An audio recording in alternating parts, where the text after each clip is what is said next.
A campainha tocou exatamente às 15h17 de uma terça-feira, passados exatos 6 meses desde que enterrei Beto, meu marido de 40 anos. Eu estava no jardim cuidando das rosas que ele havia plantado para nosso 20º aniversário de casamento, tentando me convencer de que a vida poderia seguir normalmente, apesar do buraco imenso que sua ausência deixara na minha rotina diária. Quando abri a porta, um cavalheiro distinto num terno grafite caro estava na varanda, segurando uma pasta de couro e com aquela expressão séria que advogados parecem aperfeiçoar na faculdade de Direito.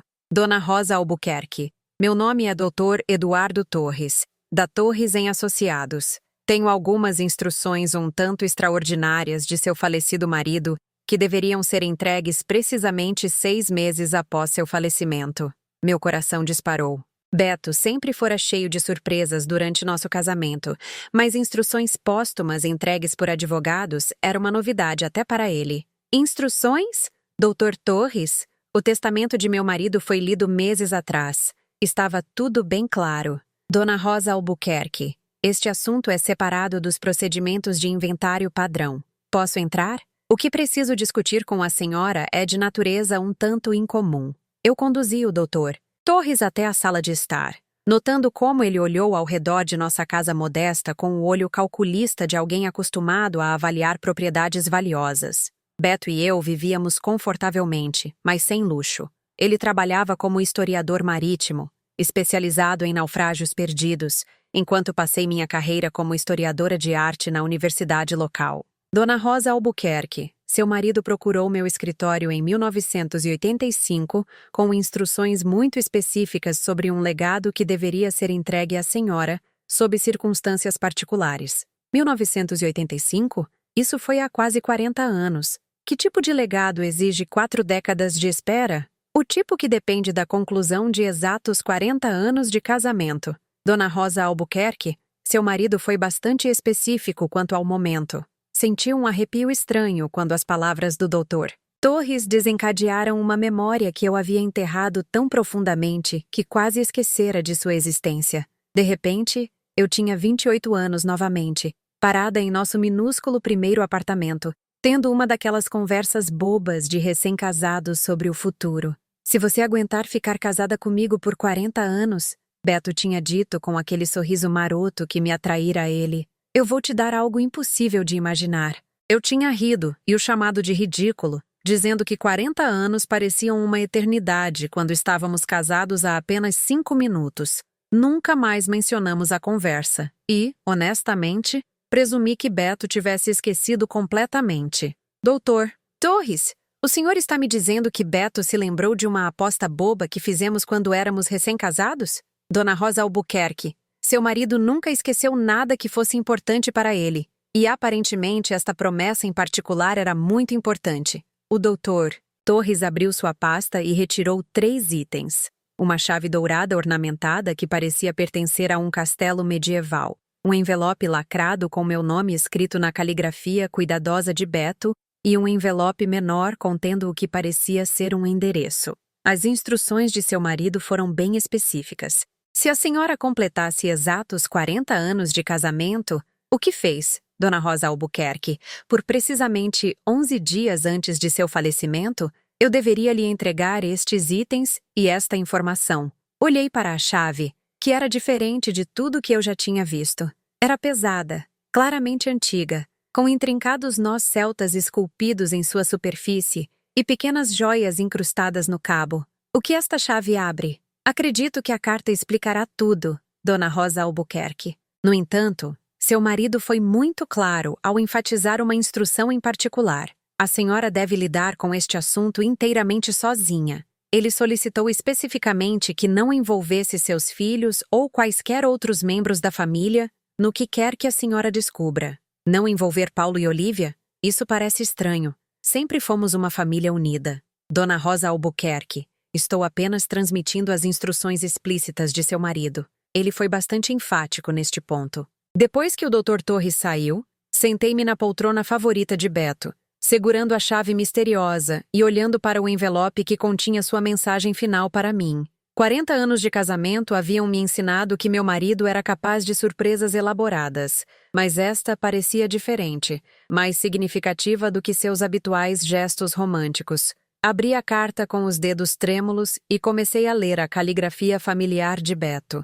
Minha querida Rosa, se você está lendo esta carta, significa que cumpriu sua parte de nosso acordo e permaneceu casada comigo por exatos 40 anos. Isso também significa que não estou mais vivo para ver seu rosto quando você descobrir o que estive planejando por quase 4 décadas. Você se lembra de nossa conversa em 1985 sobre presentes impossíveis? Você riu quando prometi lhe dar algo inimaginável se pudesse me tolerar como seu marido por 40 anos.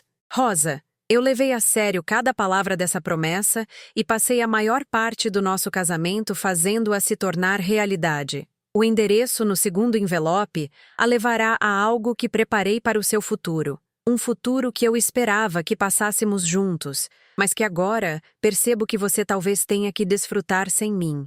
Rosa, esta é talvez a instrução mais importante que eu darei a você. Vá para a Escócia sozinha. Não conte a Paulo e Olivia sobre esta carta ou o que você descobrir lá. Sei que isso parece duro, mas confie em mim quando digo que o amor de nossos filhos por você é genuíno. Mas o interesse deles no que eu preparei talvez não seja. Use a chave. Entre no castelo e lembre-se de que você sempre foi minha rainha, mesmo quando não sabia que merecia uma coroa. Todo o meu amor. Sempre e para sempre. Bartolomeu. Li a carta 3 vezes antes de abrir o segundo envelope, que continha um endereço nas terras altas da Escócia. Castelo de Ravenshollow, Glen Nevis e Nestur. Um castelo? Beto havia mencionado um castelo em sua carta, o que parecia impossível. Nunca possuímos propriedades fora de nossa casa modesta. Nunca tivemos recursos financeiros para investimentos imobiliários internacionais. Nem mesmo tiramos férias caras em locais exóticos. Mas a chave em minha mão era real, pesada e fria, e obviamente antiga. A carta estava escrita na caligrafia inconfundível de Beto, e o endereço parecia ser legítimo. Eu poderia pesquisar o castelo de Ravenshollow online para confirmar sua existência. Passei o resto da noite pesquisando a propriedade na internet, descobrindo que o castelo de Ravenshollow era de fato real. Uma fortaleza do século XVI, nas terras altas da Escócia que havia sido restaurada à sua grandeza original. As fotografias mostravam uma magnífica estrutura de pedra com torres, ameias e jardins, que pareciam algo saído de um conto de fadas. Mas, de acordo com todos os sites que consegui encontrar, o castelo era de propriedade privada e não estava aberto ao público. Não havia informações sobre quem o possuía, quando havia sido comprado ou como alguém poderia arranjar uma visita. Ao me preparar para dormir naquela noite, tomei uma decisão que teria parecido impossível naquela manhã. Eu iria para a Escócia para descobrir o que Beto estava planejando há 40 anos e seguiria suas instruções sobre manter a viagem em segredo de nossos filhos. Algumas promessas, aparentemente, valiam a pena ser cumpridas, mesmo quando a pessoa que as fez não estava mais viva para vê-las realizadas. E alguns maridos, eu estava começando a perceber, eram capazes de surpresas que se estendiam muito além do túmulo. No dia seguinte, eu reservaria um voo para a Escócia e descobriria o presente impossível que Beto estava preparando por quase metade de nossas vidas. O voo para Edimburgo levou 8 horas, durante as quais tive tempo de sobra para questionar minha sanidade ao voar para o outro lado do mundo com base em uma carta misteriosa e uma chave antiga. Aos 68 anos, eu nunca tinha feito uma viagem internacional sozinha, nunca tomara decisões impulsivas sobre viagens e certamente nunca embarcara no que parecia cada vez mais uma caça ao tesouro orquestrada por meu falecido marido. Mas eu também não podia ignorar a crescente certeza de que Beto estava planejando algo extraordinário por décadas, algo tão significativo que se sentira compelido a manter em segredo até de mim, após sua morte. Eu disse a Paulo e Olivia que estava tirando umas férias breves para processar meu luto, o que não era totalmente mentira. O que eu não mencionei foi meu destino ou as misteriosas circunstâncias que haviam provocado meu súbito desejo por uma viagem internacional. Mãe, você tem certeza de que deve viajar sozinha tão logo após a morte do pai? Paulo perguntou quando liguei para informá-lo de meus planos. Talvez Olivia ou eu devêssemos ir com você. Querido, Preciso de um tempo sozinha para pensar no futuro. A morte do seu pai me fez perceber o quão pouco do mundo eu realmente vi. Mas a Escócia parece uma escolha tão aleatória. Quando foi que você desenvolveu interesse por história escocesa? Desviei das perguntas dele com referências vagas sobre querer explorar minhas raízes ancestrais, o que satisfez a curiosidade de ambos os filhos, ao mesmo tempo em que cumpria as instruções de Beto sobre o sigilo. A viagem de carro alugado de Edimburgo a Glen Nevis levou mais 3 horas pela paisagem cada vez mais dramática das terras altas. Colinas ondulantes deram lugar a montanhas escarpadas, e a terra cultivada civilizada se transformou em charnecas selvagens que se pareciam exatamente com as paisagens escocesas românticas que eu vira em filmes. À medida que avançava para o interior das terras altas, comecei a entender por que Beto poderia ter escolhido a Escócia para qualquer surpresa que estivesse planejando. A paisagem parecia de outro mundo, antiga e misteriosa, o cenário perfeito para gestos dramáticos e segredos elaborados. O castelo de Ravens Hollow apareceu de repente numa curva da estrada estreita das terras altas, e minha primeira visão me tirou o fôlego completamente. As fotografias que eu encontrara online não transmitiam a pura majestade da estrutura que se elevava em sua colina como algo saído de uma fantasia medieval. O castelo era enorme. 3 andares de pedra cinzenta com 4 torres circulares conectadas por muros altos e ameias. Portas maciças de carvalho estavam encaixadas numa entrada em arco ladeada por leões de pedra esculpida. Jardins cercavam a estrutura em terraços cuidadosamente planejados que desciam pela encosta numa explosão de cores de flores que eu não conseguia identificar à distância. Estacionei no que parecia ser uma área designada perto da entrada principal e fiquei sentada no carro alugado por vários minutos, olhando para o castelo e tentando processar o que estava vendo. Esta não era uma cabana modesta ou um pavilhão de caça que Beto poderia ter comprado como uma surpresa de aposentadoria. Era uma fortaleza digna da realeza. A chave dourada pareceu quente em minha mão enquanto me aproximava das portas maciças, que eram esculpidas com intrincados desenhos celtas que combinavam com os nós da própria chave. Acima da entrada, um brasão que eu não reconhecia estava esculpido na pedra, ladeado por palavras em latim que eu não conseguia traduzir. A chave deslizou na fechadura com precisão perfeita, girando suavemente, apesar da idade óbvia, tanto da chave quanto do mecanismo. As portas se abriram silenciosamente em dobradiças bem lubrificadas, revelando um hall de entrada que pertencia a um museu, não a uma residência particular. Boa tarde, Dona Rosa Albuquerque. Estávamos à sua espera. Virei-me para encontrar um senhor idoso com traje formal de mordomo parado no hall de entrada, aparentemente tendo se materializado do nada, enquanto eu estava boquiaberta com o ambiente. Estavam me esperando? Mas como o senhor sabia que eu estava vindo?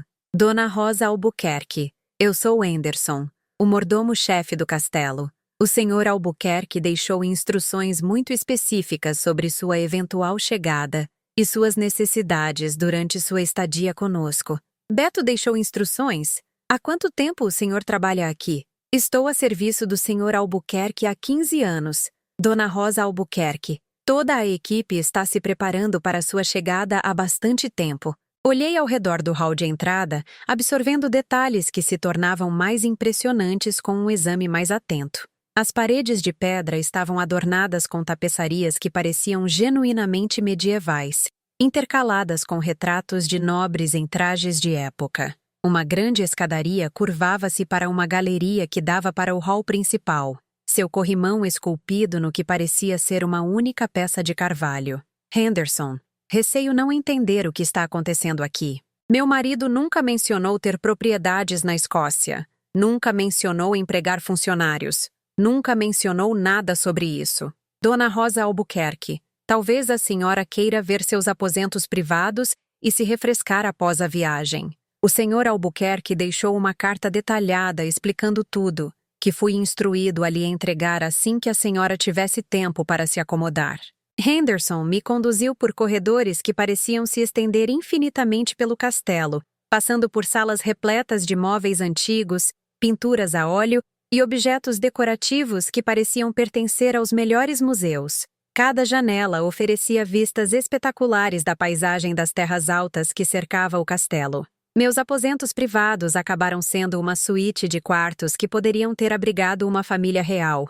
Uma sala de estar com uma lareira de pedra grande o suficiente para se ficar de pé dentro, um quarto com uma cama de dossel coberta por cortinas de seda, um banheiro privado que de alguma forma conseguia combinar arquitetura medieval com luxo moderno e uma pequena biblioteca repleta de livros encadernados em couro. Dona Rosa Albuquerque, vou lhe dar tempo para descansar e explorar seus aposentos. Quando estiver pronta, por favor, toque a campainha ao lado da sua cama, e eu lhe trarei a carta que o Sr. Albuquerque preparou para esta ocasião. Depois que Henderson saiu, fiquei parada no centro do meu quarto palaciano, tentando compreender a impossibilidade da minha situação. Menos de 24 horas atrás, eu era uma viúva de classe média, morando tranquilamente no subúrbio de Niterói. Agora, eu era aparentemente a senhora de um castelo escocês com criados que estavam se preparando para a minha chegada há anos. Fui até a janela e olhei para os jardins que se estendiam até onde eu podia ver, paisagisticamente planejados com a precisão de profissionais e mantidos com cuidado óbvio. À distância, eu podia ver outros edifícios nos terrenos do castelo, estábulos, o que parecia ser um complexo de estufas e várias estruturas menores que poderiam ter alojado funcionários adicionais. Esta não era apenas uma propriedade que Beto havia comprado. Este era um latifúndio, um castelo medieval em funcionamento que alguém havia gasto tempo e dinheiro consideráveis para restaurar à sua glória original.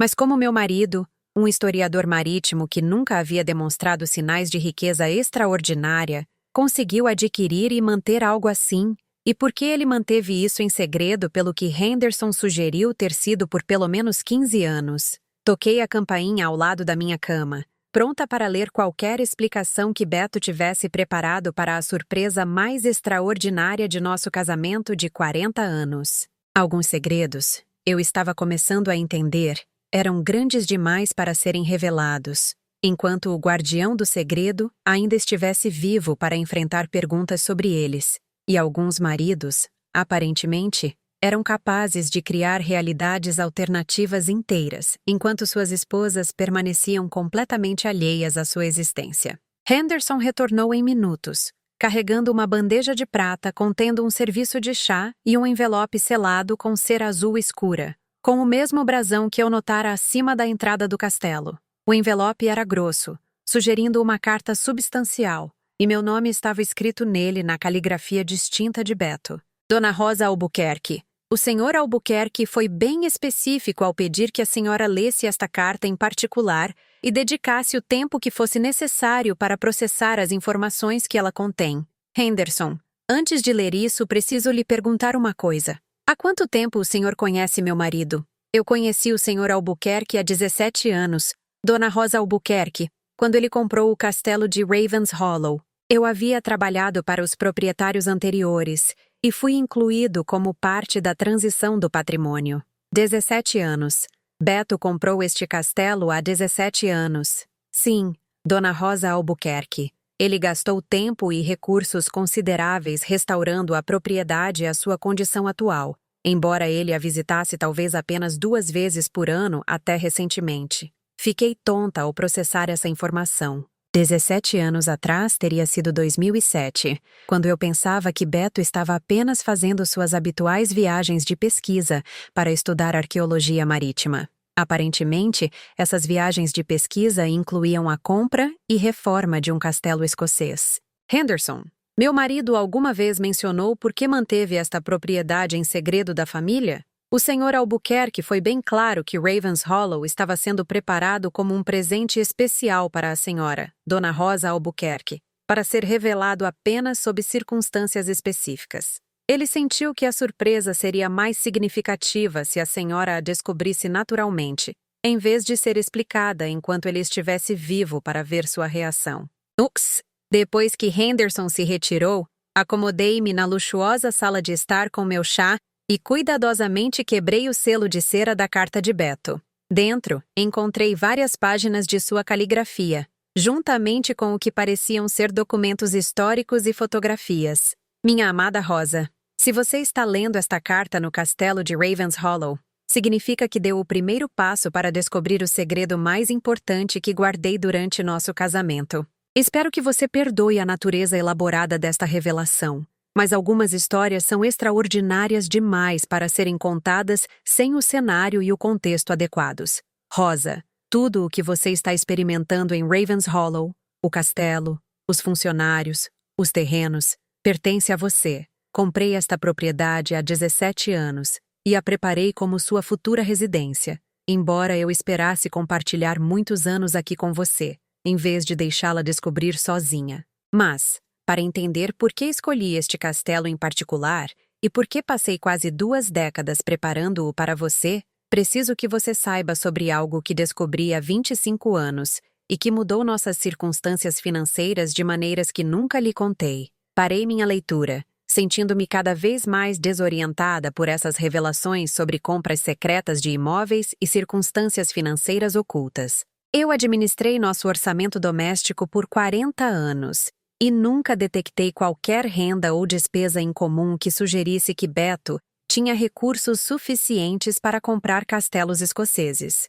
Rosa, em 1999, enquanto pesquisava naufrágios nas terras altas da Escócia para um livro sobre desastres marítimos, descobri algo que os historiadores procuravam desde 1746, o tesouro perdido da família real Stuart. Após a Batalha de Culloden, quando os apoiadores do Bonnie Prince Charlie perceberam que sua causa estava perdida, vários clãs das Terras Altas trabalharam juntos para esconder o tesouro real. Joias da coroa, ouro, prata e artefatos inestimáveis em algum lugar nas montanhas perto de Glen Nevis. O tesouro pretendia financiar uma futura restauração da linhagem Stuart, mas a localização foi perdida quando os homens que o esconderam foram mortos em batalhas subsequentes com as forças inglesas.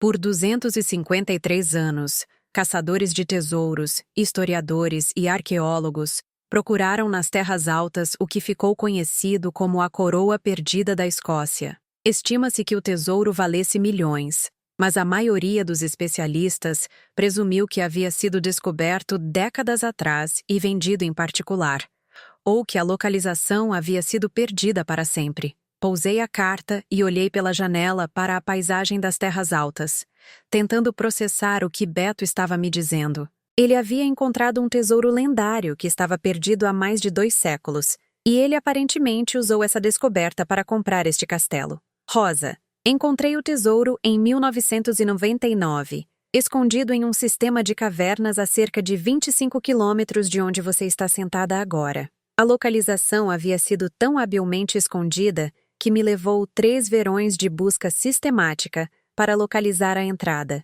e mais 1 ano para escavar o esconderijo com segurança. O que descobri excedeu todas as estimativas que os historiadores haviam feito sobre o valor do tesouro. Moedas de ouro, prataria, coroas cravejadas de joias, armas cerimoniais e artefatos que representavam a herança artística e cultural da realeza escocesa. Quando mandei avaliar a coleção profissionalmente, a estimativa conservadora foi de 3 bilhões de reais. Quase deixei minha xícara de chá cair ao absorver essa informação. 3 bilhões de reais? Era mais dinheiro do que eu poderia conceituar.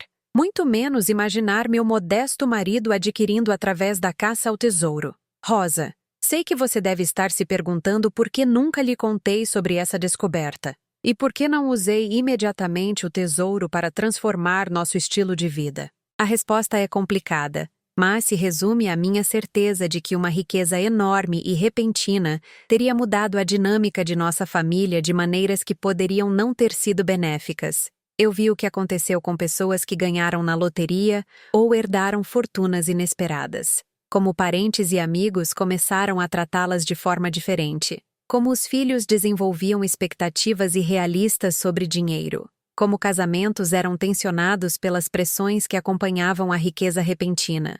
Mais importante, eu queria garantir que, se algo me acontecesse, você estaria financeiramente segura e seria tratada com a dignidade e o respeito que sempre mereceu, mas que talvez não recebesse se nossos filhos soubessem da extensão de nossos recursos. Pensei em Paulo e Olivia, ambos com dificuldades financeiras apesar de sua educação e oportunidades de carreira. Eles frequentemente comentavam que estavam ansiosos para herdar nossa propriedade, embora presumissem que isso consistiria em nossa casa modesta e nas economias de pensão de Beto.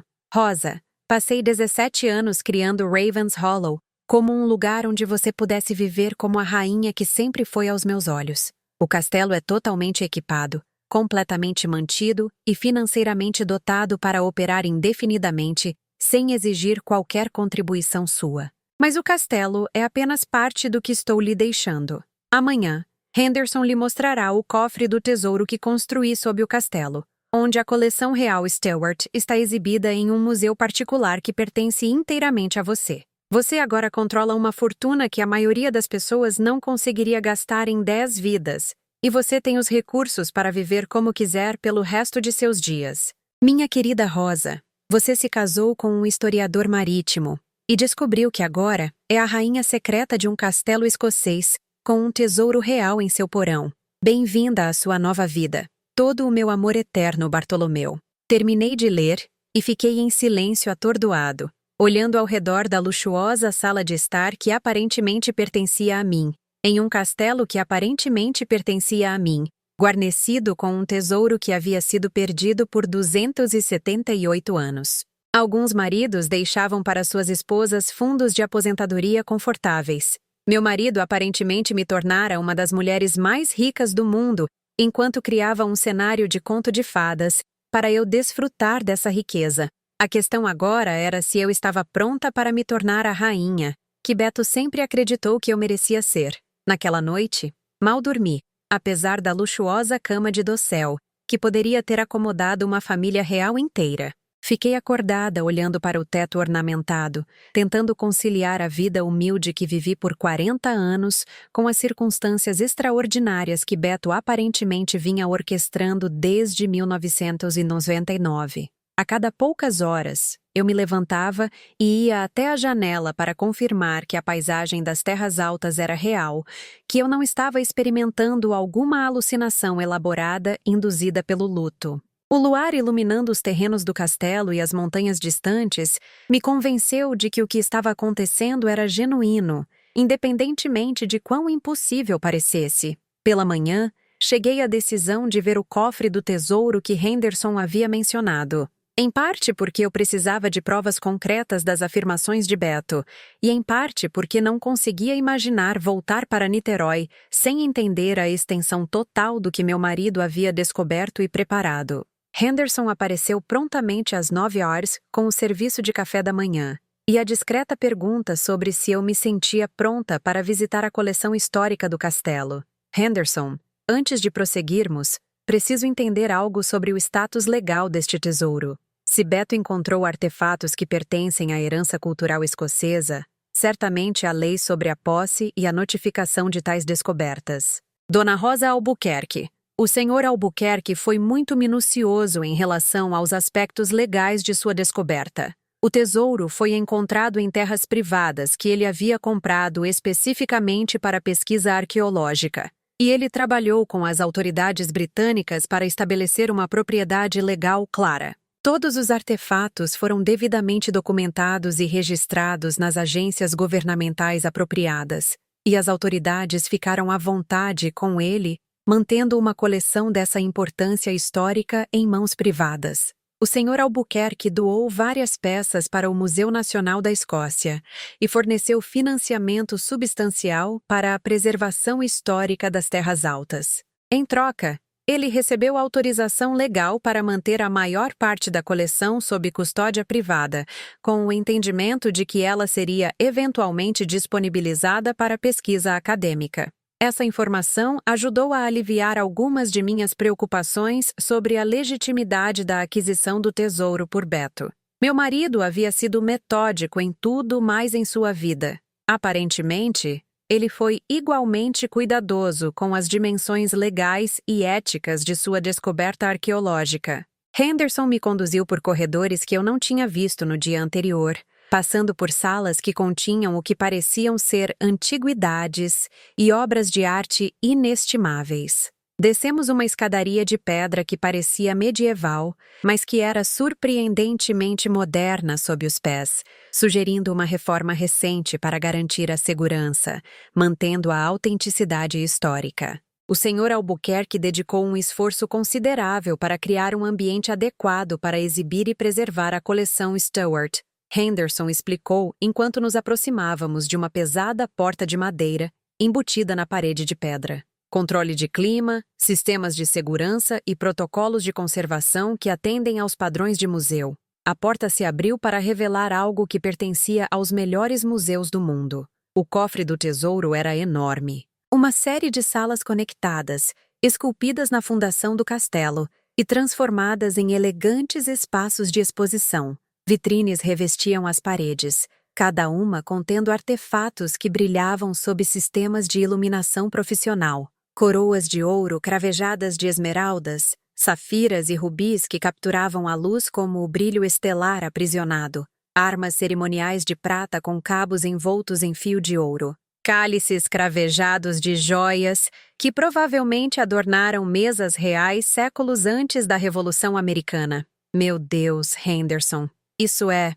extraordinário. De fato, Dona Rosa Albuquerque. O Sr. Albuquerque frequentemente dizia que a coleção representava os melhores exemplos do artesanato real escocês do período Stuart. Caminhei lentamente pelas salas do tesouro, lendo as placas detalhadas que Beto aparentemente havia escrito para explicar o significado histórico de cada artefato. Suas descrições revelavam um profundo conhecimento, não apenas dos objetos em si, mas de seu contexto cultural e político na história escocesa. Esta coroa foi usada por Maria, rainha dos escoceses, li em voz alta de uma placa. As esmeraldas foram presentes da corte francesa, enquanto o ouro foi extraído nas terras altas da Escócia durante o século XVI.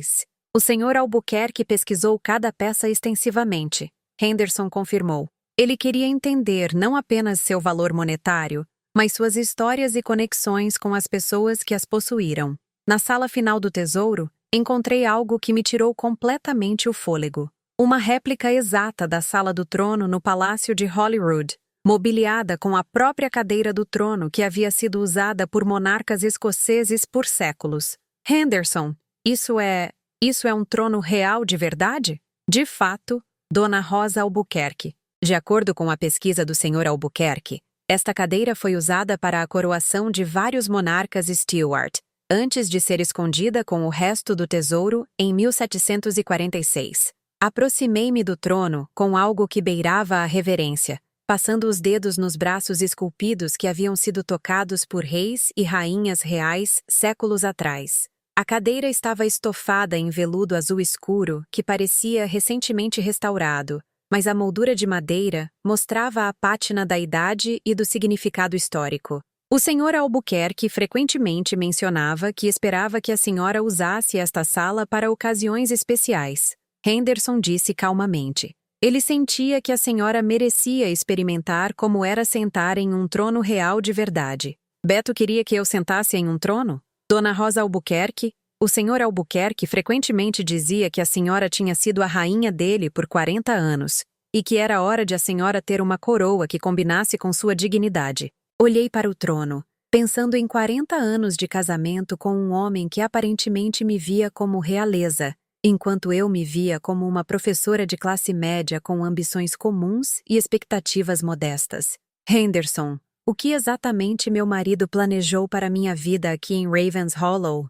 O Sr. Albuquerque esperava que a senhora escolhesse viver aqui como a senhora do castelo, cercada de beleza e luxo que honrassem sua posição como esposa amada e guardiã desta coleção histórica. E se eu optar por não morar aqui? Se eu decidir voltar para Niterói e continuar minha vida normal? Dona Rosa Albuquerque, tudo aqui pertence à senhora, independentemente de onde a senhora escolher viver. A única exigência do Sr. Albuquerque era que a senhora tivesse a opção de viver como uma rainha, se decidisse que isso lhe agradaria. Olhei ao redor do cofre do tesouro, calculando a riqueza impossível que ele representava e a responsabilidade que acarretava.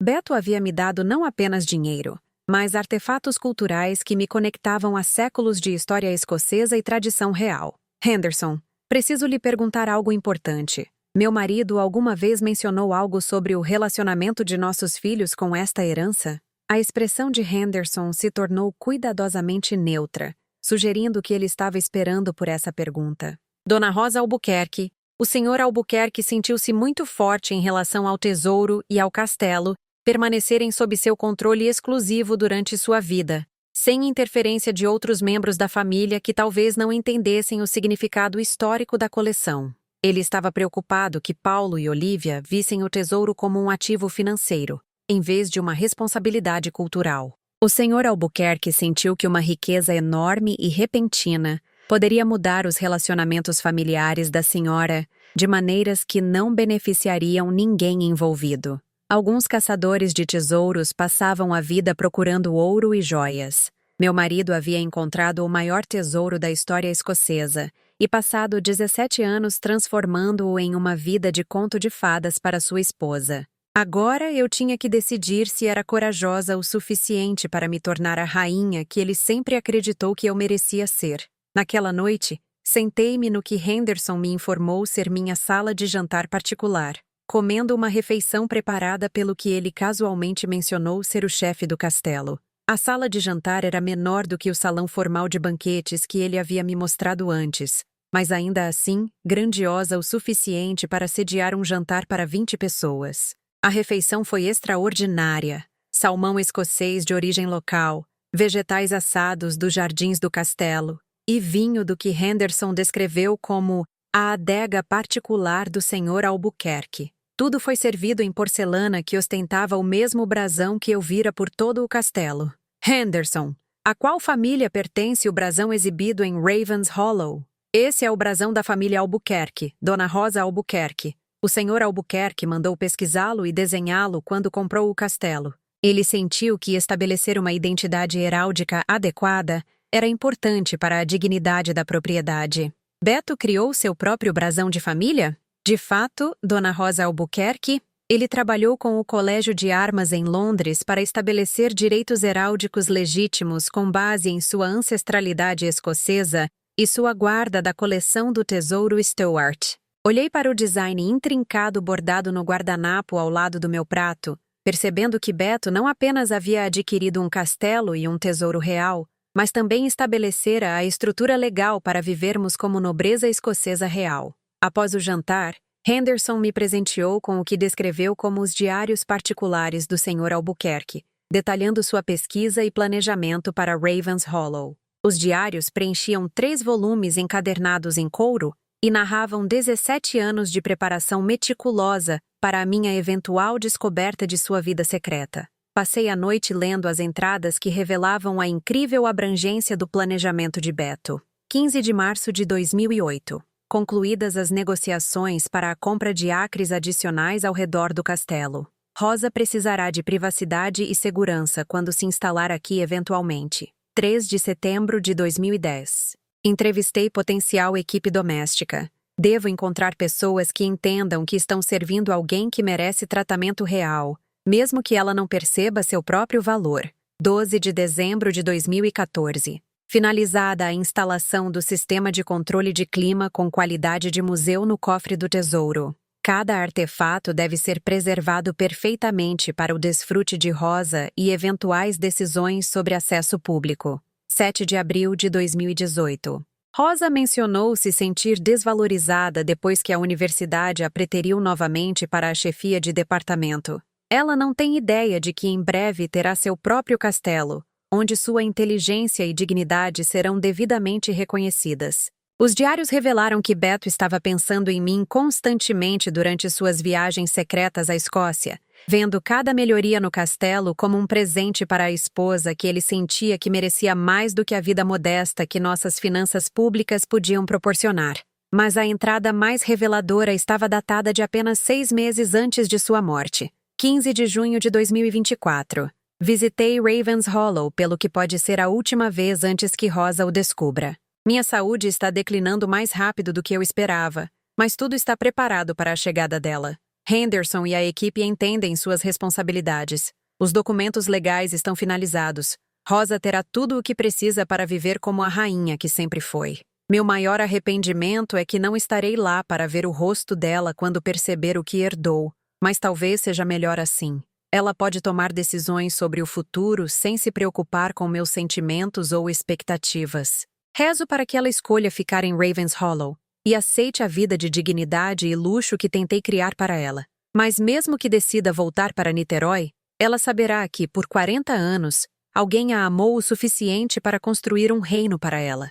Fechei o diário, sentindo-me oprimida pela magnitude do amor e do planejamento que Beto investira na criação dessa surpresa elaborada. Cada detalhe do castelo, cada peça de mobiliário, cada membro da equipe havia sido escolhido especificamente para honrar sua visão de como eu merecia ser tratada. A manhã seguinte trouxe uma complicação inesperada. Eu estava tomando café da manhã na sala matinal quando Henderson apareceu com uma expressão de preocupação diplomática. Dona Rosa Albuquerque, recebi vários telefonemas de seu filho, Paulo. Ele parece bastante preocupado com sua ausência prolongada e tem feito perguntas detalhadas sobre seu paradeiro.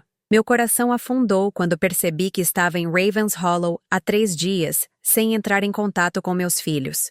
Na minha surpresa ao descobrir o reino secreto de Beto, eu havia esquecido completamente minha promessa de fazer check-in regularmente durante minhas férias. Henderson, o que exatamente Paulo tem perguntado? Ele ligou para o hotel onde a senhora disse que ficaria em Edimburgo. E quando não tinham registro de sua reserva, ele ficou preocupado com sua segurança. Ele também tem perguntado se a senhora tomou alguma decisão financeira incomum ou se foi contatada por alguém alegando representar o patrimônio de seu marido.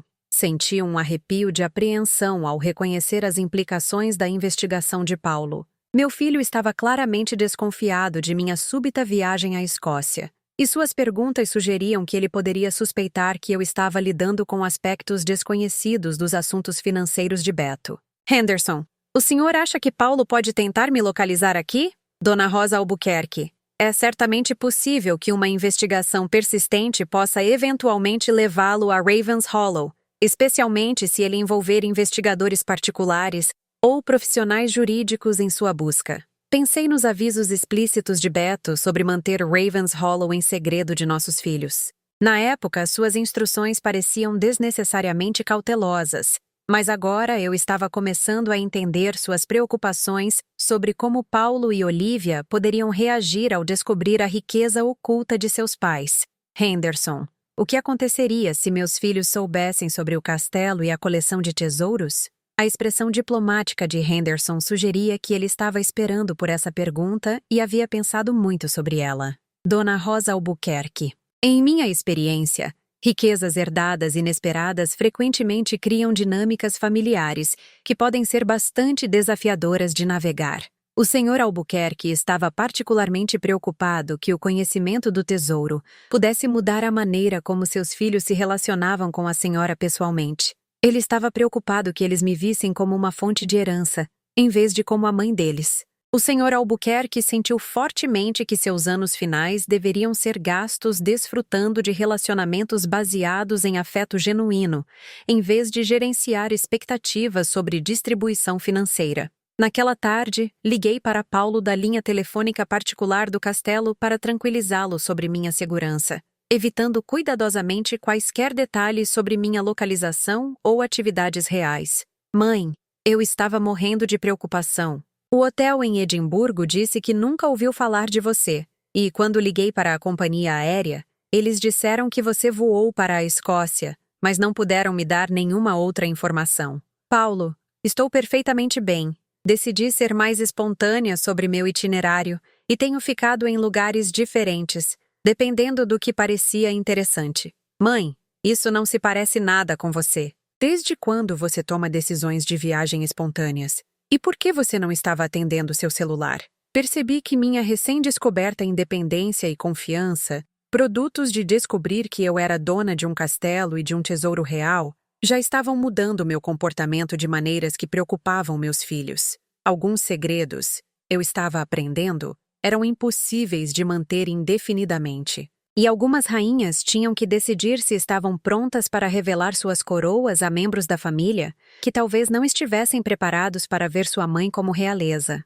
Mais 3 dias se passaram antes de eu receber o telefonema que me forçou a confrontar a realidade de que meu segredo não poderia permanecer escondido indefinidamente. Eu estava na biblioteca do castelo, lendo sobre a história da dinastia Stuart, em livros que Beto aparentemente havia coletado especificamente para minha educação, quando Henderson me informou que Olivia estava ao telefone e parecia bastante angustiada. Mãe, graças a Deus a senhora está finalmente atendendo. Eu e Paulo estávamos em pânico.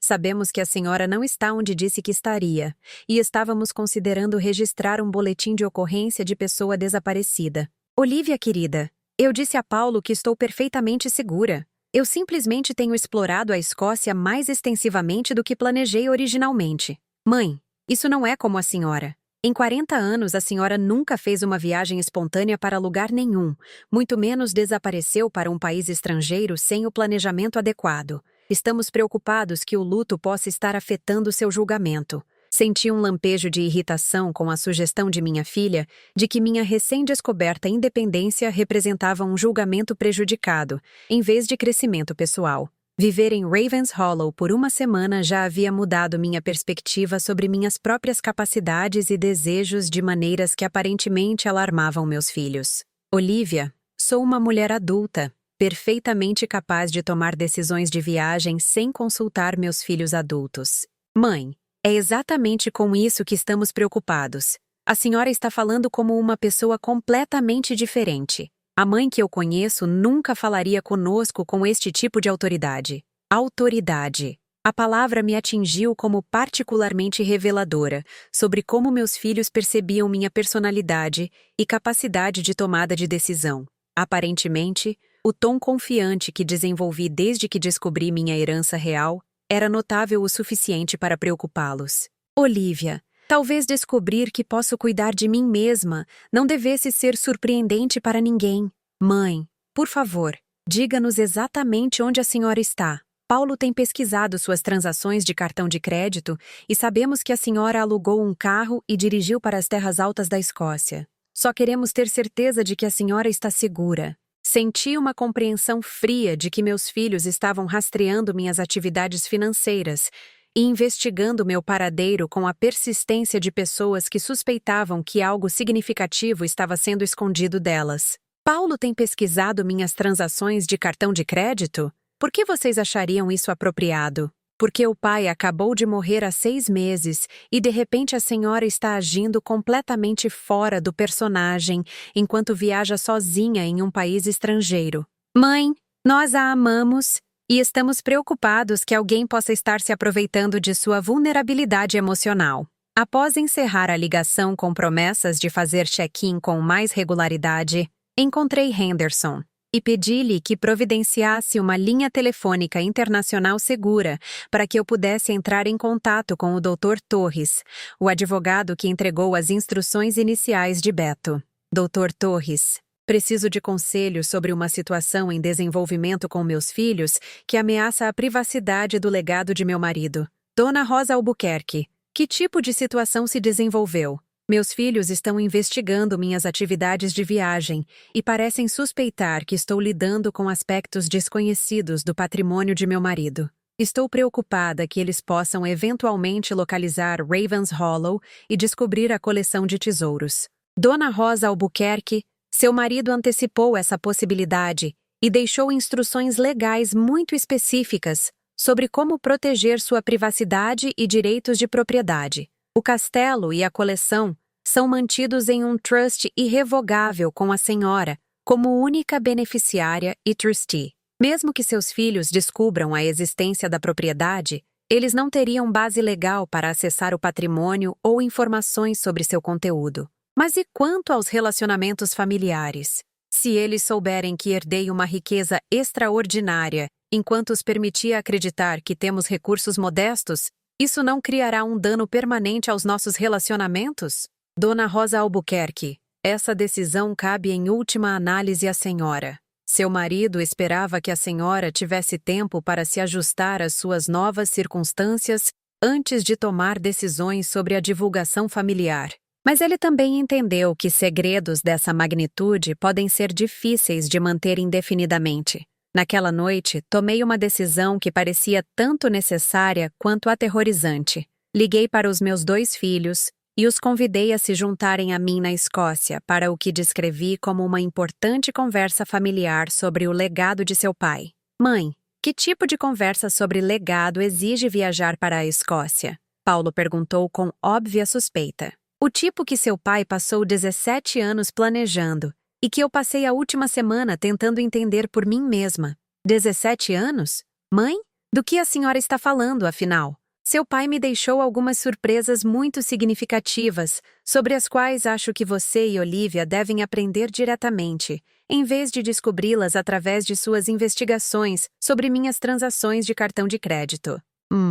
2 dias depois, eu estava parada no hall de entrada do castelo, esperando meus filhos chegarem, vestindo uma roupa que Henderson havia sugerido com tato do guarda-roupa da Dona Rosa Albuquerque. Roupas que haviam sido compradas e armazenadas no castelo especificamente para minha eventual residência lá. O vestido era elegante, mas não ostentoso, claramente caro, mas não chamativo, perfeitamente ajustado e obviamente sob medida. Olhando para mim mesma no espelho ornamentado do hall de entrada, percebi que parecia alguém que pertencia a um castelo. Alguém que possuía a confiança e a autoridade que vinham de saber que era dona de riqueza extraordinária e tesouros históricos. Quando o carro alugado de Paulo e Olivia parou na entrada do castelo, observei pela janela enquanto eles olhavam para Ravenshollow com expressões de completo desconcerto. Eles ficaram sentados no carro por vários minutos, aparentemente tentando processar por que sua mãe os havia convidado para encontrá-la no que parecia ser uma grande atração turística. Mãe! Paulo chamou incerto enquanto eu abria as portas maciças. Que lugar é este? Por que estamos nos encontrando em algum tipo de museu? Paulo. Olivia. Bem-vindos ao castelo de Ravenshollow. Entrem, e eu explicarei tudo o que seu pai queria que vocês soubessem sobre a vida que ele preparou para mim. Enquanto meus filhos entravam no castelo, observei seus rostos registrarem o mesmo espanto e desorientação que eu havia experimentado em minha própria chegada. Mas também detectei algo mais em suas expressões: cálculo, avaliação e o que parecia ser uma rápida aritmética mental sobre o valor do que estavam vendo. Mãe, Olivia disse lentamente, de quem é este castelo? E o que ele tem a ver com o legado do pai? Este castelo pertence a mim, querida, junto com tudo nele. Seu pai passou os últimos 17 anos de sua vida criando isto como um presente para o meu futuro. Alguns filhos aprendiam sobre a vida secreta de seus pais gradualmente, através de dicas e revelações parciais. Meus filhos estavam prestes a descobrir que o pai havia feito de sua mãe uma rainha secreta, e que a família modesta em que cresceram havia sido uma ficção elaborada projetada para protegê-los de expectativas que talvez não fossem capazes de lidar. Se nossos relacionamentos familiares sobreviveriam a essa revelação, restava ver. O silêncio no hall de entrada se estendeu por quase 1 minuto inteiro, enquanto Paulo e Olivia absorviam minha declaração sobre ser dona do castelo de Ravenshollow. Observei seus rostos passarem por descrença, confusão e o que parecia ser cálculos rápidos sobre as implicações da riqueza inesperada de sua mãe. Mãe, o que a senhora quer dizer com este castelo pertence à senhora? Paulo perguntou com o tom cuidadoso de alguém falando com uma pessoa que poderia estar experimentando delírios. Quero dizer que seu pai comprou Ravenshollow há 17 anos e passou os anos subsequentes preparando-o como minha residência. Tudo aqui, o castelo, os terrenos, os móveis, a equipe, agora pertence a mim.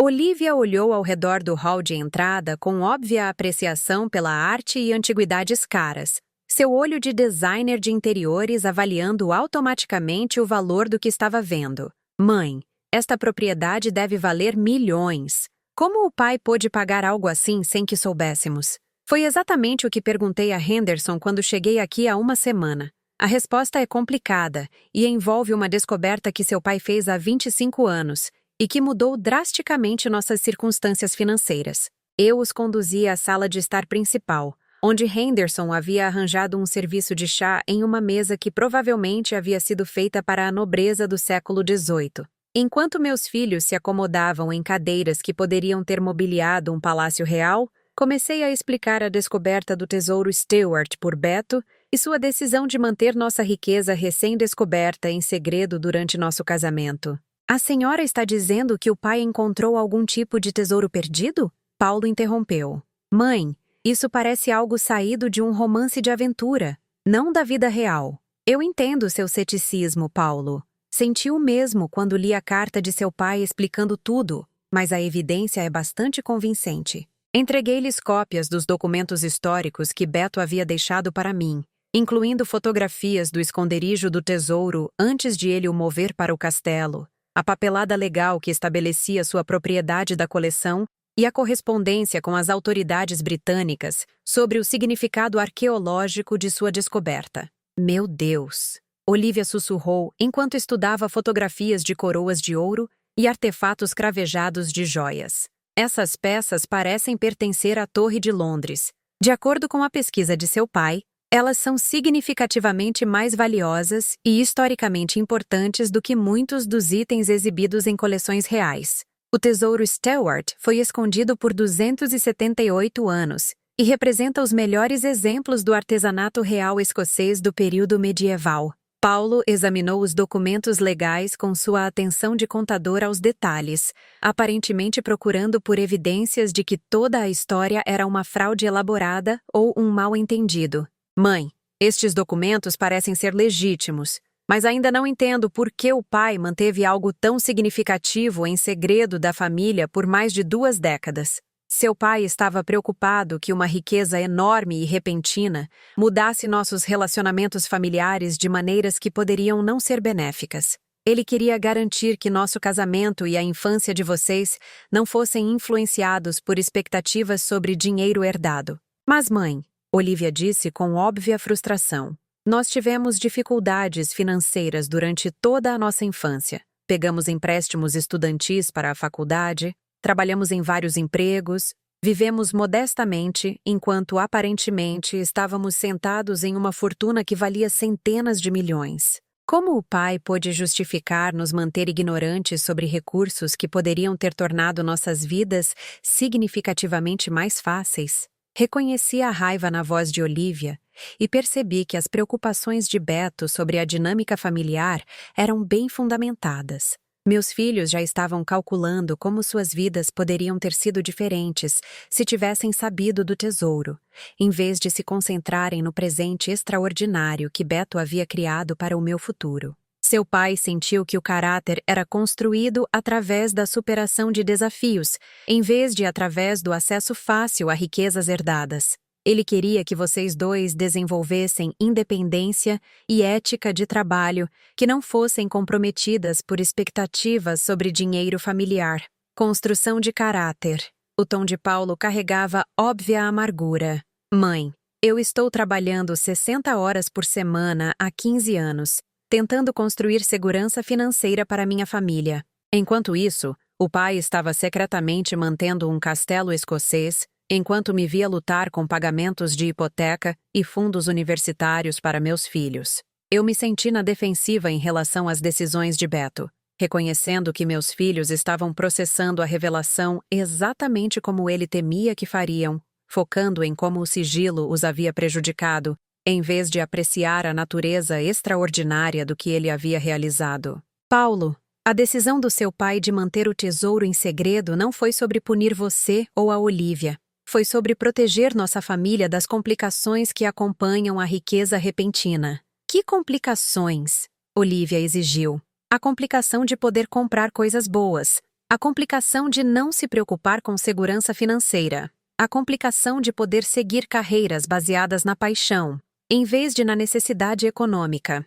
Henderson apareceu discretamente na porta, aparentemente sentindo a tensão na conversa, e querendo oferecer ajuda. Talvez os filhos gostariam de ver a coleção de tesouros, ele sugeriu diplomaticamente. O Sr. Albuquerque sempre sentiu que vivenciar os artefatos diretamente ajudaria as pessoas a entender a magnitude do que ele havia descoberto. Sim, eu concordei, reconhecendo que discussões abstratas sobre riqueza eram menos convincentes do que realmente ver a coleção real Stewart. Acho que vocês dois precisam entender exatamente o que seu pai encontrou e por que ele sentiu tanta responsabilidade em preservá-lo. Enquanto Henderson nos conduzia em direção ao cofre do tesouro, notei que meus 2 filhos haviam ficado muito quietos, aparentemente processando as implicações de possuir artefatos que pertenceram à realeza escocesa. A dinâmica competitiva que eu às vezes observava entre eles parecia estar se intensificando enquanto contemplavam questões de herança. "Mãe", Paulo disse enquanto descíamos a escadaria de pedra, "o que acontece com tudo isso quando a senhora não puder mais administrar um patrimônio tão grande?" "Você está perguntando sobre herança, Paulo?" "Estou perguntando sobre planejamento prático para ativos desta magnitude. Propriedades como esta exigem gerenciamento especializado, supervisão legal, planejamento tributário, considerações de seguro. Seu pai deixou instruções muito detalhadas sobre a gestão de longo prazo da propriedade e da coleção." Interrompi, reconhecendo que Paulo já estava pensando no castelo como um ativo comercial, em vez de como um lar onde a mãe dele poderia escolher viver. Ao entrarmos no cofre do tesouro, meus 2 filhos ficaram completamente em silêncio, olhando para as exibições de coroas de ouro, armas cravejadas de joias e artefatos reais com expressões de admiração misturada com óbvio cálculo financeiro. Isso é extraordinário", Olivia finalmente conseguiu dizer. "Mãe, a senhora é literalmente uma das pessoas mais ricas do mundo." Alguns filhos aprendiam sobre os ativos ocultos de seus pais e se sentiam gratos pela segurança familiar inesperada. Meus filhos estavam aprendendo sobre riqueza herdada e imediatamente começando a calcular suas próprias posições em relação a recursos que nunca souberam que existiam. Os avisos de Beto sobre a dinâmica familiar estavam se mostrando mais perspicazes do que eu esperava. A transformação no comportamento de meus filhos, depois de ver o cofre do tesouro, foi imediata e perturbadora.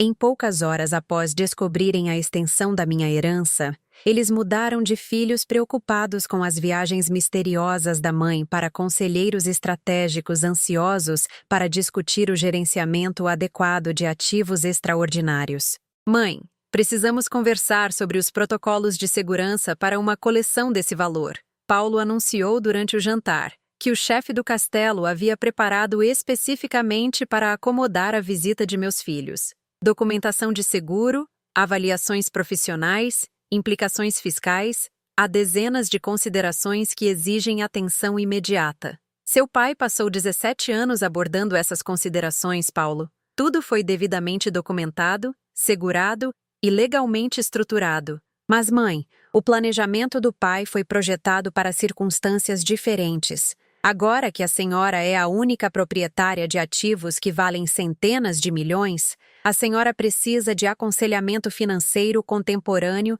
sobre otimização, diversificação e planejamento patrimonial. Notei que a linguagem de Paulo havia se tornado cada vez mais formal e voltada para negócios, como se ele estivesse falando com um cliente, em vez de com sua mãe. O afeto casual que caracterizou nosso relacionamento por 35 anos havia sido substituído pelo profissionalismo cuidadoso que ele usava com os clientes mais ricos de sua firma de contabilidade. "Paulo, você está sugerindo que os arranjos de seu pai são inadequados?" "Estou sugerindo que administrar uma riqueza dessa magnitude exige experiência especializada, que pode se beneficiar da contribuição familiar e de estratégias financeiras contemporâneas."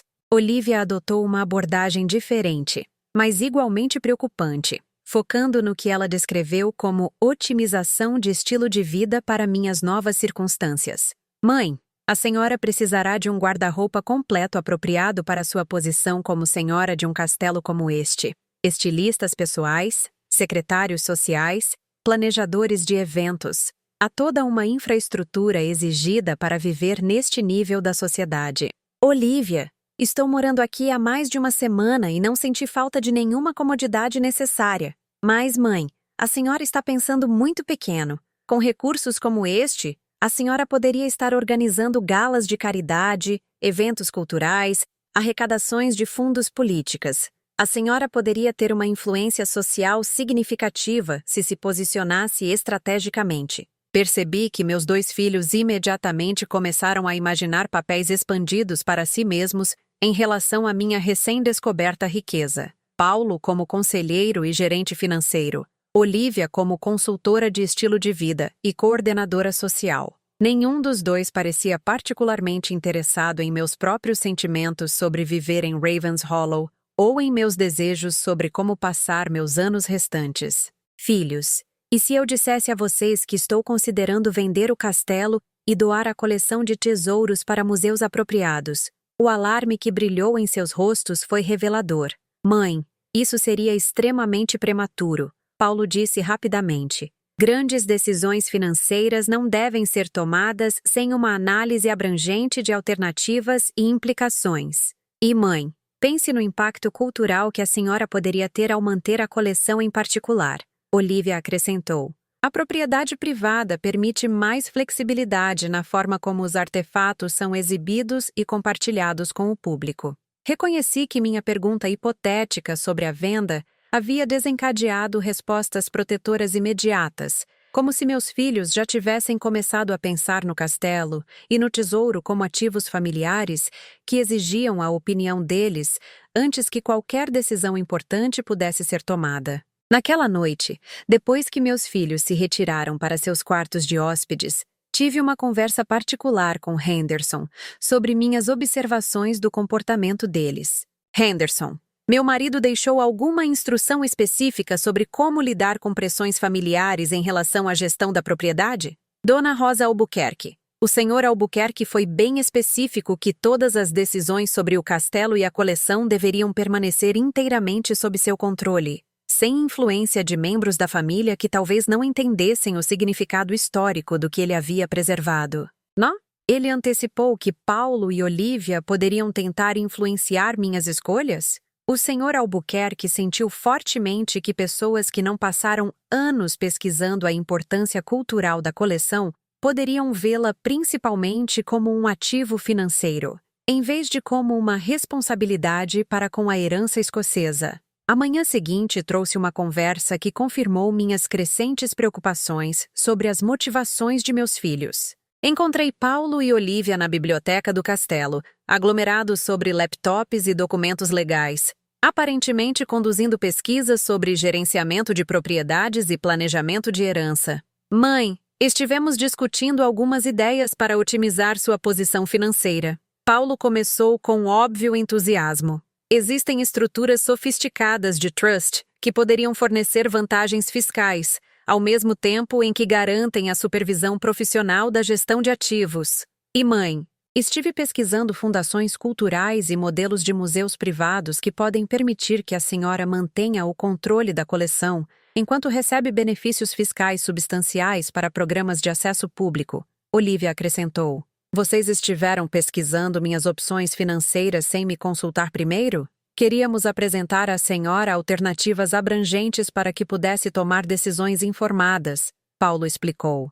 Mãe, riqueza desta magnitude requer planejamento estratégico que considere os interesses de múltiplas gerações da família. Múltiplas gerações? Vocês estão planejando a distribuição do meu patrimônio enquanto ainda estou viva? Mãe, não foi isso que quisemos dizer, Olivia disse rapidamente, embora sua expressão sugerisse que o planejamento geracional, de fato, havia feito parte de suas discussões. Estamos simplesmente tentando ajudar a senhora a entender opções que talvez não tenham ocorrido a ela. Eu me senti cada vez mais desconfortável com a suposição de meus filhos de que minha herança exigia a orientação e supervisão deles, especialmente porque eles estavam em Ravens Hollow há menos de 48 horas e já estavam tratando a propriedade como um empreendimento familiar. Paulo, Olivia, eu aprecio sua preocupação com o gerenciamento adequado, mas sou perfeitamente capaz de tomar decisões sobre minha própria propriedade e ativos. Mas mãe, Paulo persistiu,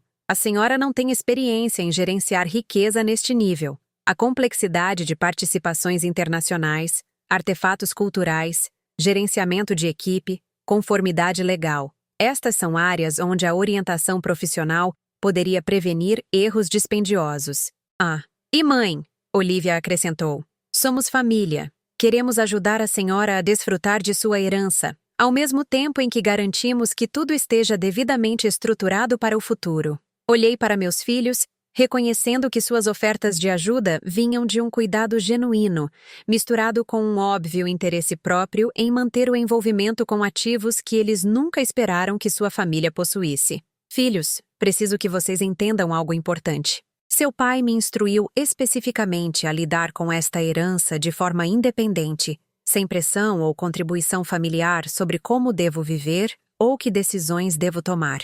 Mas, mãe, certamente o pai não poderia ter antecipado a complexidade do que estava deixando a senhora para administrar sozinha, Paulo argumentou. Alguns pais descobriram que o amor de seus filhos era incondicional. Outros pais descobriram que a riqueza extraordinária revelava a tendência de seus filhos de confundir preocupação com o bem-estar da mãe com preocupação em preservar seu próprio acesso a ativos herdados. Eu estava começando a entender qual categoria descrevia a dinâmica da minha família, e estava começando a apreciar por que Beto havia insistido tanto em manter seu tesouro em segredo até depois de sua morte. O ponto de ruptura veio durante o café da manhã 3 dias depois, quando descobri Paulo ao telefone com o que parecia ser um escritório de advocacia, discutindo estratégias de otimização de trust para ativos culturais herdados. Ele estava falando discretamente na sala matinal, aparentemente presumindo que eu não ouviria sua conversa sobre garantir a supervisão fiduciária adequada para a gestão de riqueza familiar.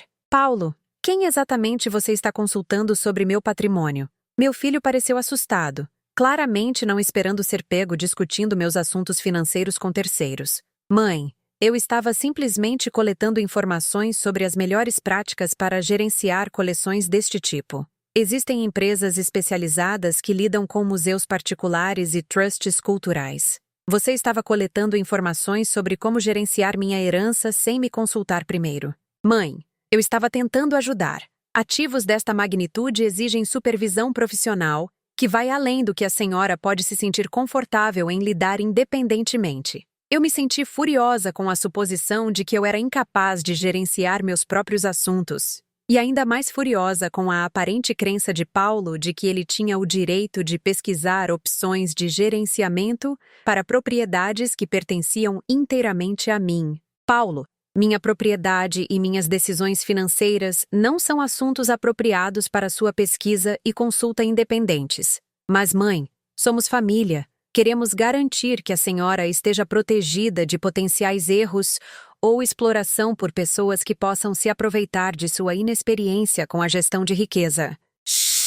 Naquela tarde, encontrei Olivia no cofre do tesouro tirando fotografias de artefatos individuais, aparentemente documentando a coleção para fins que ela não havia discutido comigo.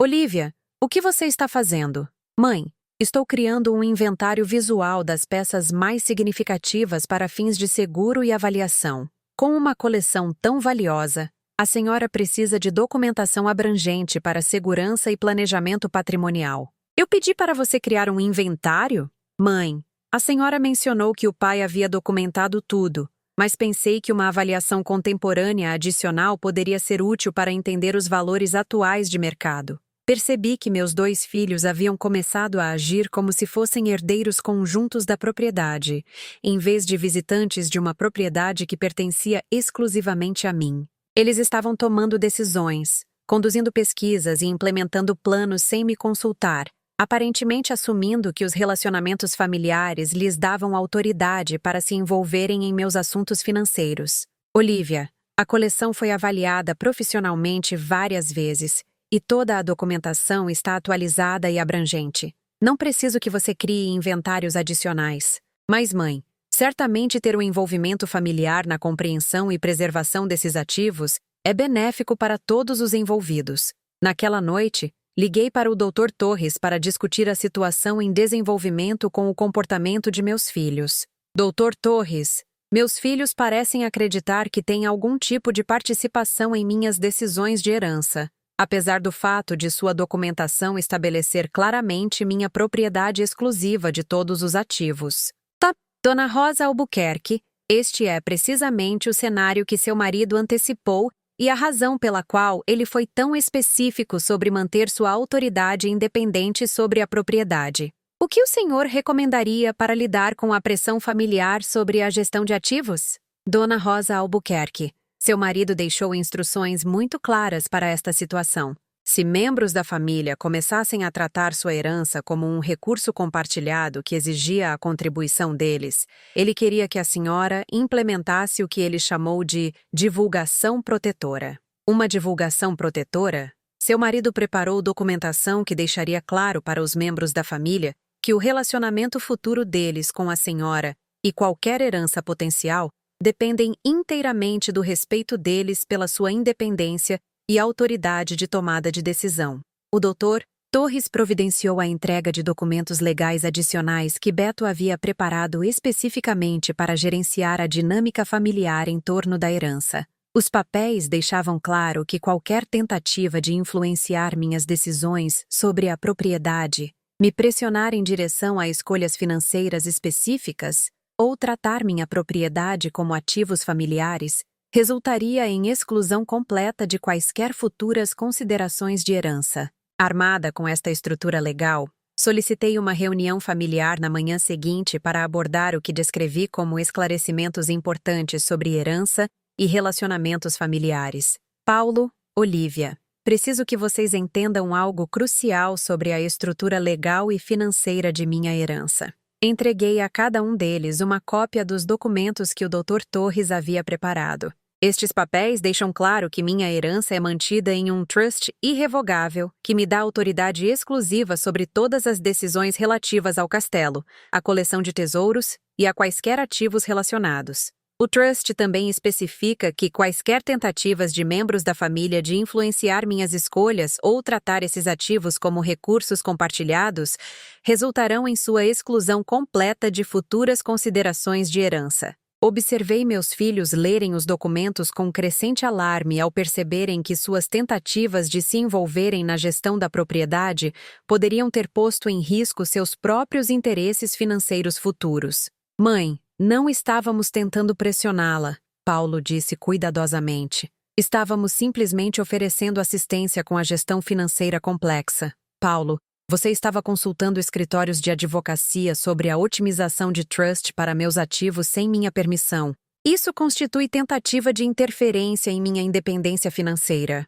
E Olívia, continuei, você estava documentando minha coleção de tesouros para fins que não havia discutido comigo, aparentemente tratando os artefatos como propriedade familiar, exigindo seu inventário e avaliação. Mãe, estávamos tentando ajudar, Olívia protestou. Queremos que a senhora tenha o melhor conselho e apoio possíveis para gerenciar uma herança desta magnitude. O que vocês estavam fazendo era me tratar como uma mulher idosa incompetente que precisava de supervisão familiar para tomar grandes decisões. Seu pai antecipou esse comportamento e preparou proteções legais para garantir minha independência. Eu me levantei, sentindo-me mais autoritária e confiante do que em anos de interações familiares. Filhos, quero que vocês voltem para suas casas e considerem se estão interessados em ter um relacionamento comigo que respeite minha autonomia ou se estão mais interessados em manter o acesso à riqueza que não sabiam que existia até esta semana. Mãe, a senhora está exagerando, Paulo disse. Nós a amamos e queremos ajudá-la. Se vocês me amam, respeitarão minha capacidade de tomar minhas próprias decisões sobre minha própria propriedade, sem a orientação, pesquisa ou sugestões de gerenciamento de vocês. E se não pudermos aceitar esses limites? Olívia perguntou baixinho. Então vocês descobrirão que seu pai estava certo em se preocupar sobre como o conhecimento desta herança poderia mudar nossos relacionamentos familiares. Algumas mães aprenderam que o amor de seus filhos era forte o suficiente para sobreviver à descoberta de riqueza inesperada.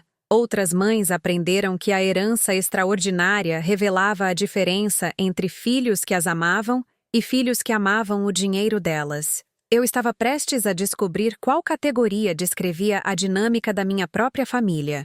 E eu estava começando a entender que se tornar uma rainha às vezes exigia tomar decisões que priorizavam a dignidade em detrimento da harmonia familiar. 6 meses após aquele confronto familiar, eu estava sentada na sala da torre do castelo que se tornara meu santuário de escrita particular, observando o pôr do sol das terras altas pintar as montanhas em tons de dourado e roxo, enquanto refletia sobre a extraordinária transformação que minha vida havia sofrido desde que descobri o maior segredo de Beto. Meus filhos voltaram para o Brasil imediatamente após nossa conversa difícil, e nosso relacionamento havia passado por uma reestruturação fundamental que provou que as preocupações de Beto sobre a dinâmica familiar eram notavelmente perspicazes. Tanto Paulo quanto Olívia passaram semanas tentando consertar nosso relacionamento através de telefonemas que, inevitavelmente, voltavam a discussões sobre o gerenciamento adequado da propriedade e o desejo deles de ajudar com os desafios de manter Ravens Hollow. Mãe, estivemos pensando em sua situação, Paulo havia dito durante um telefonema particularmente frustrante. E percebemos que manter um castelo escocês sozinha deve ser incrivelmente solitário e avassalador.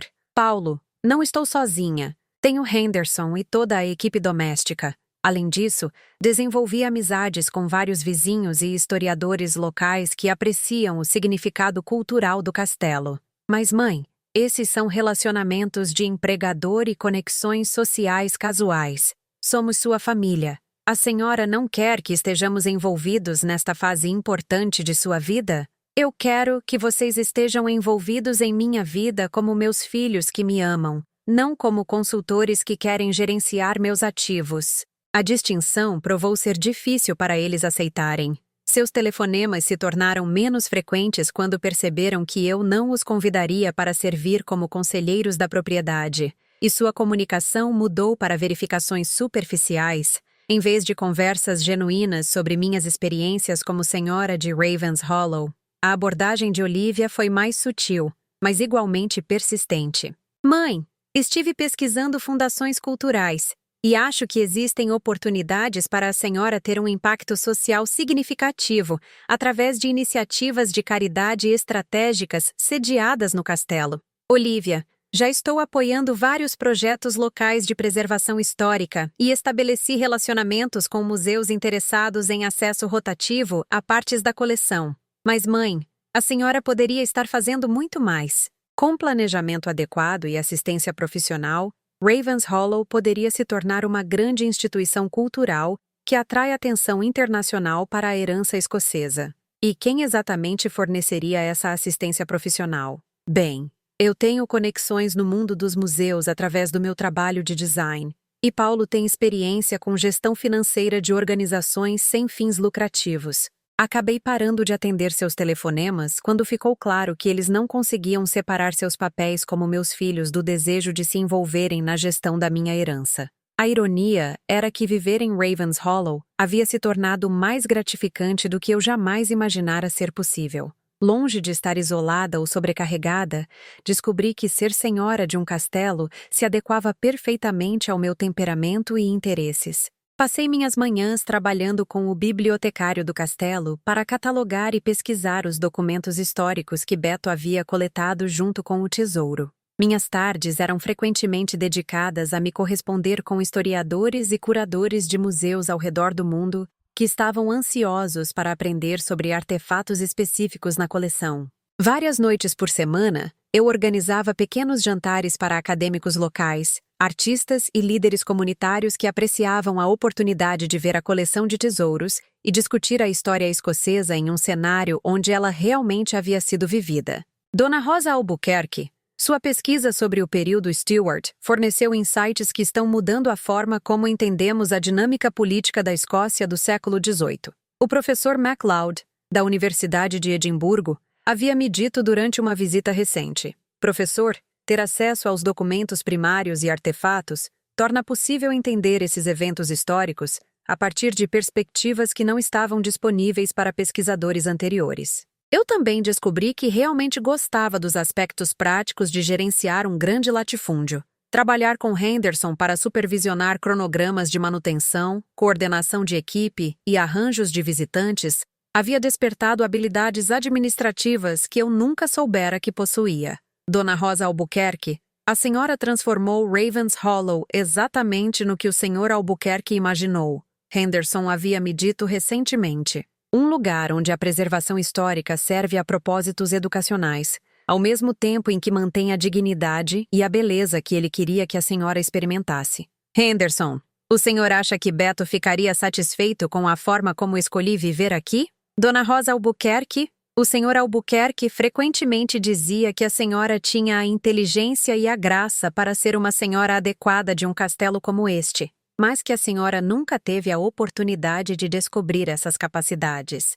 O desenvolvimento mais surpreendente havia sido minha decisão de estabelecer formalmente a Fundação Cultural Albuquerque, uma organização de caridade que eventualmente herdaria o castelo e a coleção, ao mesmo tempo em que garantiria sua preservação para as gerações futuras. Trabalhando com o Dr. Torres, estruturei a fundação para fornecer acesso educacional ao Tesouro Stewart, ao mesmo tempo em que mantinha Ravens Hollow como um centro para pesquisa histórica escocesa. Dona Rosa Albuquerque. Esta estrutura de fundação garante que as descobertas de seu marido servirão a propósitos acadêmicos e culturais indefinidamente. O Dr. Torres havia explicado durante nossas reuniões de planejamento. E também garante que o castelo e a coleção não se tornarão fontes de conflito familiar após sua morte. De fato, o modelo da fundação remove as pressões de herança, ao mesmo tempo em que honra tanto minha independência quanto a visão de meu marido para preservar a herança cultural escocesa.